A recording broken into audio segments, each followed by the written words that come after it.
Hello दोस्तों, आप सभी लोगों का हमारे यूट्यूब चैनल में स्वागत है।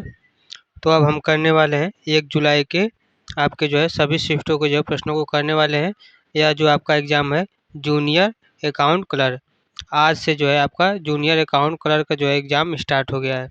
इससे पहले आपके जो हो रहे थे असिस्टेंट के एग्ज़ाम हो रहे थे, लेकिन अब जूनियर अकाउंट क्लर्क के एग्ज़ाम आपके स्टार्ट हो गए हैं। तो अब हम इन प्रश्नों को कवर करेंगे। जिन लोगों का अभी एग्ज़ाम होना बाकी है उन लोगों के लिए क्लास बहुत ही इम्पोर्टेंट है। तो वो लोग लास्ट तक बने रहिए और अपने क्लास को करते रहिए। तो चलिए शुरू करते हैं आज के सभी प्रश्नों को। शुरू करने से पहले अगर अभी तक आप लोग हमारे यूट्यूब चैनल पर नए हैं तो प्लीज़ चैनल को सब्सक्राइब कर लीजिए और बेल आइकन को भी दबा लीजिए। और अगर इस क्लास का अगर आप लोगों को पीडीएफ चाहिए तो पीडीएफ के लिए आप हमारा टेलीग्राम चैनल ज्वाइन कर सकते हैं। टेलीग्राम चैनल का नाम है टीचिंग विद गोविंद। चलिए शुरू करते हैं आज के प्रश्नों को। इसमें हम देखेंगे सामान्य ज्ञान और करंट अफेयर से संबंधित प्रश्न जो भी हैं उनको देखेंगे। तो इसमें हमारा पहला प्रश्न है कि राष्ट्रीय विकास परिषद की स्थापना कब हुई थी। राष्ट्रीय विकास परिषद की आपकी स्थापना कब हुई थी, तो इसका सही आंसर हो जाएगा सन 1952 में। सन 1952 में आपका राष्ट्रीय विकास परिषद की स्थापना हुई थी। यह राष्ट्रीय विकास परिषद यह एक नीति निर्धारक संस्था थी, जिसे अब नीति आयोग ने प्रतिस्थापित कर दिया है। अगला प्रश्न है आपका प्रश्न नंबर 2। प्रश्न नंबर 2 है जीडीपी और जीएनपी में मुख्य अंतर क्या है। जीडीपी और जीएनपी में मुख्य रूप से अंतर क्या है, तो इसका आंसर हो जाएगा जीडीपी देश के भीतर उत्पादन, जबकि जीएनपी में विदेश में निवासियों की आय भी जुड़ती है। अगर जीएनपी है तो जो विदेश में निवास कर रहे हैं उनकी भी जो आय है वह जीएनपी में जुड़ेगी, जबकि जीडीपी में देश के अंदर जो भी उत्पादन आप करेंगे उस पर आपकी जीडीपी देना पड़ेगा। अगला प्रश्न आपका है प्रश्न नंबर 3।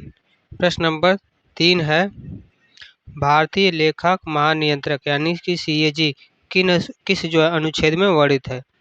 भारतीय लेखा महानियंत्रक सीएजी किस अनुच्छेद में वर्णित है, तो यह आपका वर्णित है अनुच्छेद 148 में। सही आंसर क्या हो जाएगा अनुच्छेद 148 यानी कि आर्टिकल 148। यह भारत सरकार का सर्वोच्च ऑडिटिंग अधिकारी है। सीएजी जो होता है यह भारत का सर्वोच्च ऑडिटिंग अधिकारी होता है सीएजी, यानी कि भारत लेखा महानियंत्रक। अगला प्रश्न आपका है प्रश्न नंबर 4। प्रश्न नंबर 4 है हाल ही में कौन सा राज्य प्रधानमंत्री गरीब कल्याण अन्न योजना में टॉप पर रहा है। हाल ही में कौन सा राज्य है जो कि प्रधानमंत्री गरीब कल्याण अन्न योजना में टॉप पर रहा है, तो इस प्रश्न का आंसर हो जाएगा आपका उत्तर प्रदेश। उत्तर प्रदेश अन्न योजना में आपका प्रधानमंत्री गरीब कल्याण अन्न योजना में सबसे टॉप पर रहा है। लाभार्थियों की इसमें लाभार्थियों की संख्या है वह सबसे अधिक उत्तर प्रदेश की है। अगला प्रश्न आपका है प्रश्न नंबर 5। प्रश्न नंबर 5 है कार्बन बॉर्डर टैक्स किस देश के द्वारा प्रस्तावित है। कार्बन बॉर्डर टैक्स आपका किस देश के द्वारा प्रस्तावित है, तो इसका आंसर हो जाएगा आपका यूरोपीय संघ, यानी कि यूरोपीय संघ के द्वारा आपका प्रस्तावित है कार्बन बॉर्डर टैक्स। यह आपका जलवायु संरक्षण किसके लिए, तो जलवायु संरक्षण के लिए यह टैक्स प्रस्तावित किया गया है कार्बन बॉर्डर टैक्स। आगे देखते हैं आपका अगला प्रश्न आपका है प्रश्न नंबर 6। प्रश्न नंबर 6 है नेशनल फाइनेंशियल रिपोर्टिंग अथॉरिटी यानी कि NFRA national financial reporting authority यह किसके अंतर्गत कार्य करता है। नेशनल फाइनेंशियल रिपोर्टिंग अथॉरिटी आपका किसके अंतर्गत कार्य करता है, तो यह आपका कार्य करता है कॉर्पोरेट मामलों के मंत्रालय के अंतर्गत। तो इसका आंसर हो जाएगा कॉर्पोरेट मामलों के मंत्रालय के अंतर्गत आपका नेशनल फाइनेंशियल रिपोर्टिंग अथॉरिटी यानी कि NFRA आपका कार्य करता है। यह ऑडिट की गुणवत्ता की निगरानी रखता है। कौन सा, NFSC। NFRA आपका ऑडिट गुणवत्ता की निगरानी करता है। अगला प्रश्न आपका है प्रश्न नंबर 7। प्रश्न नंबर 7 है digital personal data protection act 2023 का जो है मुख्य उद्देश्य क्या है? Digital personal data protection act 2023 का जो है मुख्य उद्देश्य क्या है? तो इसका उद्देश्य है नागरिकों की जो है व्यक्तिगत डेटा की जो है सुरक्षा सुनिश्चित करना।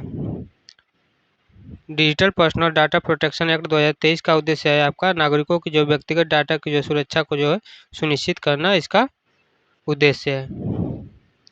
अगला प्रश्न आपका है प्रश्न नंबर 8। प्रश्न नंबर 8 है भारत का पहला ग्रीन हाइड्रोजन मिशन किस वर्ष शुरू हुआ है? भारत का जो है पहला ग्रीन हाइड्रोजन मिशन जो है किस वर्ष शुरू हुआ है? तो इसका आंसर हो जाएगा सन 2023 में। सन 2023 में जो है भारत का पहला ग्रीन हाइड्रोजन मिशन जो है शुरू किया गया है। और यह किससे संबंधित है? तो यह आपका ऊर्जा आत्मनिर्भरता के लिए जो है शुरू किया गया है। ग्रीन हाइड्रोजन मिशन 2023 किसके लिए शुरू किया गया है? तो ऊर्जा आत्मनिर्भरता के लिए जो है शुरू किया गया है। अगला प्रश्न आपका है प्रश्न नंबर 9।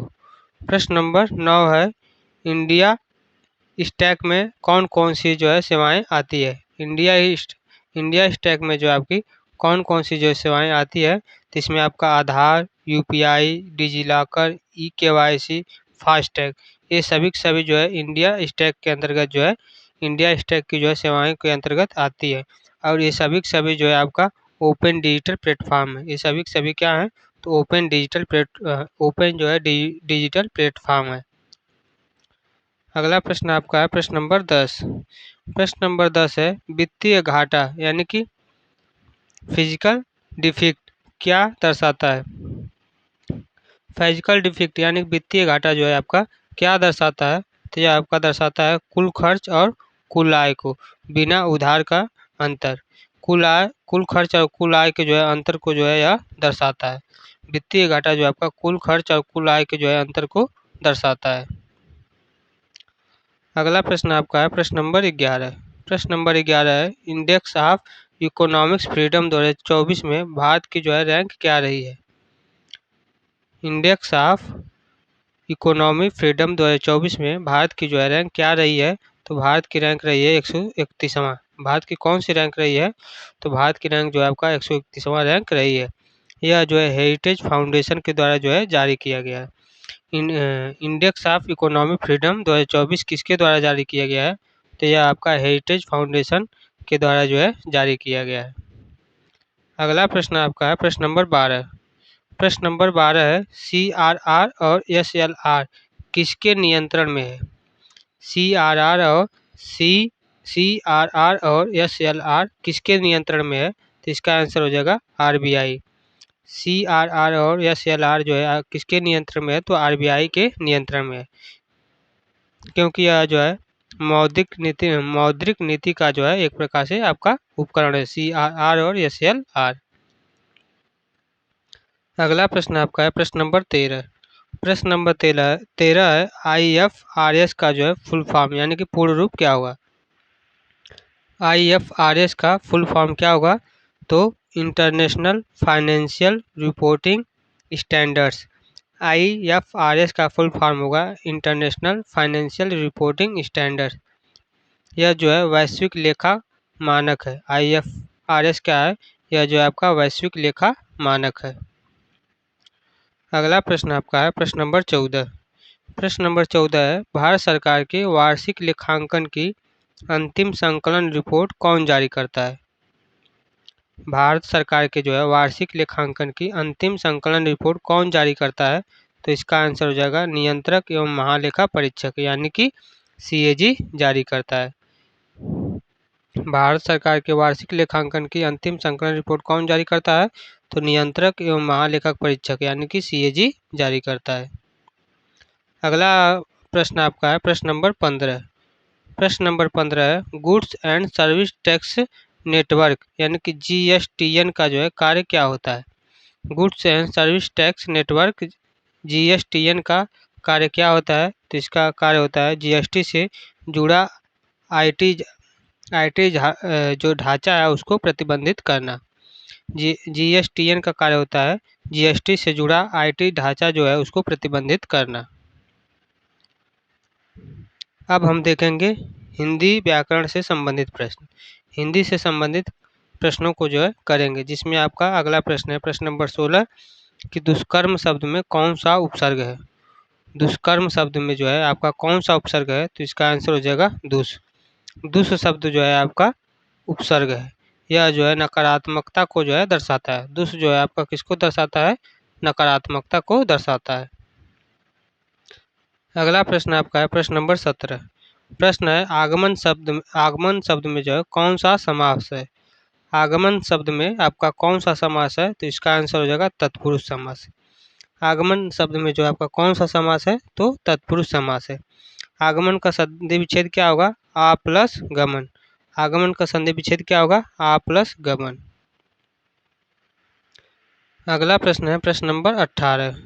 प्रश्न नंबर 18 है प्रेमवश का विग्रह क्या होगा। प्रेमवश का विग्रह क्या होगा, तो इसका आंसर हो जाएगा प्रेम के कारण। प्रेमवश का विग्रह आपका हो जाएगा प्रेम के कारण। और इसमें कौन सा समास हो जाएगा, तो इसमें आपका समास हो जाएगा अव्ययी भाव समास। प्रेमवश का विग्रह, प्रेमवश का विग्रह क्या होगा, तो प्रेम के कारण। और इसमें कौन सा समास है, तो आपका अव्ययी भाव समास है। अगला प्रश्न है प्रश्न नंबर 19। प्रश्न नंबर 19 है जय प्लस उदय। आपका हो जाएगा जय उदय। जय प्लस उदय आपका हो जाएगा जय उदय। इसमें कौन सी संधि है, इसमें आपकी जो है कौन सी संधि है, तो इसमें आपकी कौन सी संधि होगी, तो यड़ संधि होगी। तो इसका सही आंसर क्या हो जाएगा, यड़ संधि। अगला प्रश्न है प्रश्न नंबर 20। प्रश्न नंबर 20 है त्यागी शब्द किस संज्ञा से बना है। त्यागी शब्द जो है आपका किस संज्ञा से बना हुआ है, तो इसका आंसर होगा भाववाचक संज्ञा से।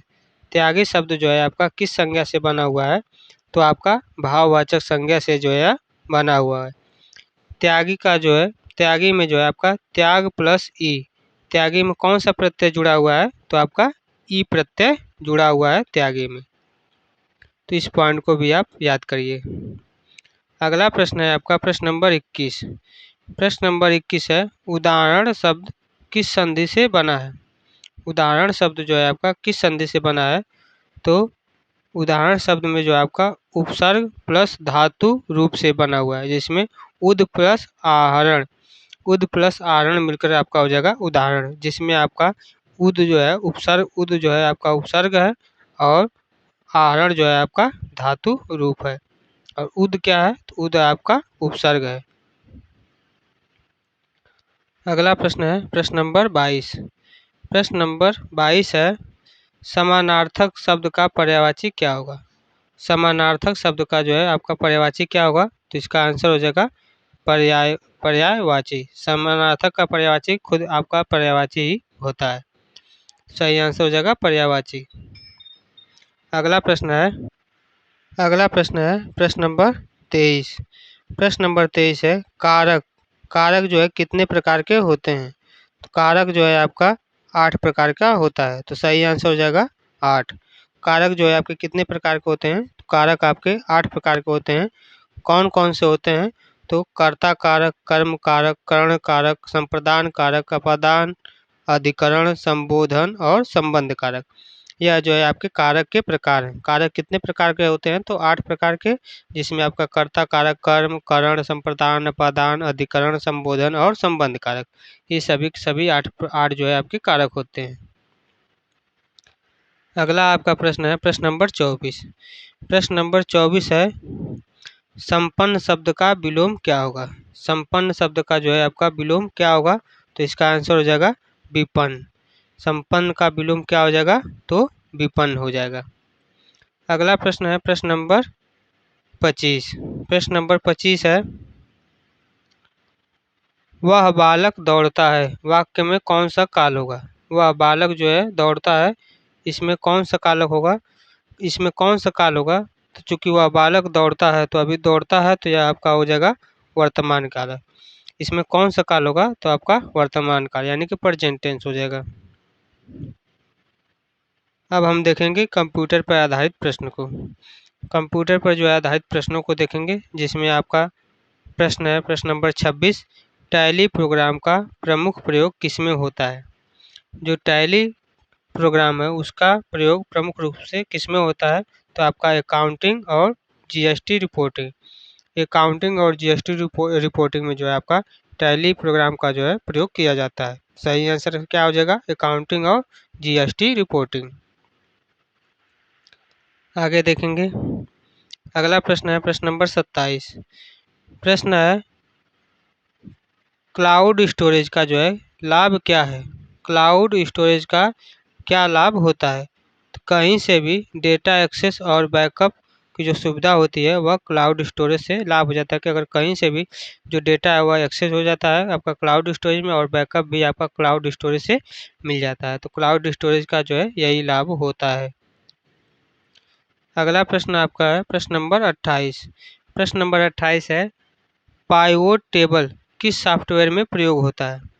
जो पाइवोट टेबल है यह आपका किस सॉफ्टवेयर में प्रयोग होता है?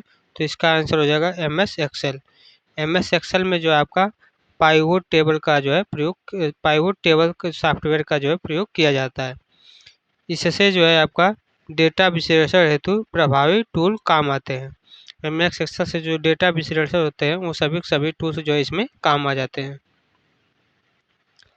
अगला प्रश्न आपका है प्रश्न नंबर 29। प्रश्न नंबर 29 है फिशिंग अटैक। फिशिंग अटैक को रोकने के लिए कौन सी तकनीकी सबसे उपयुक्त है? फिशिंग अटैक को जो है रोकने के लिए सबसे अच्छी तकनीकी जो है कौन सी है? तो टू फैक्टर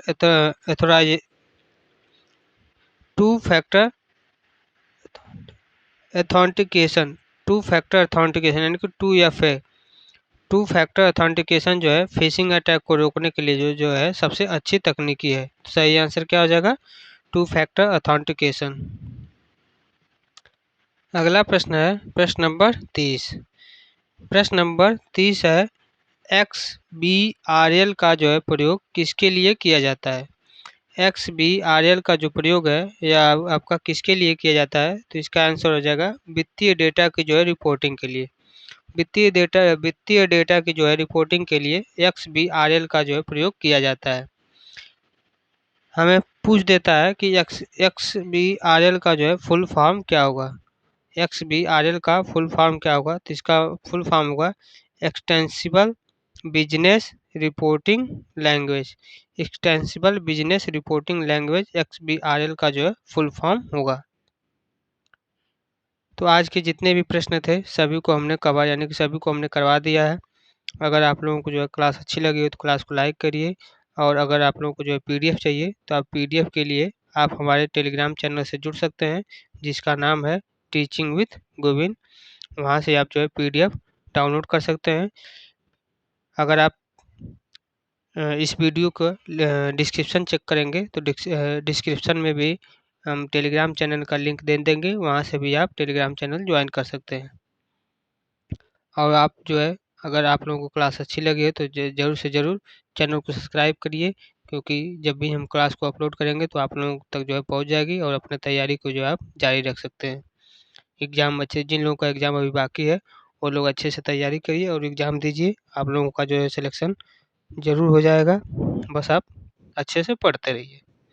तो अभी के लिए बस इतना ही। जय हिंद, जय भारत।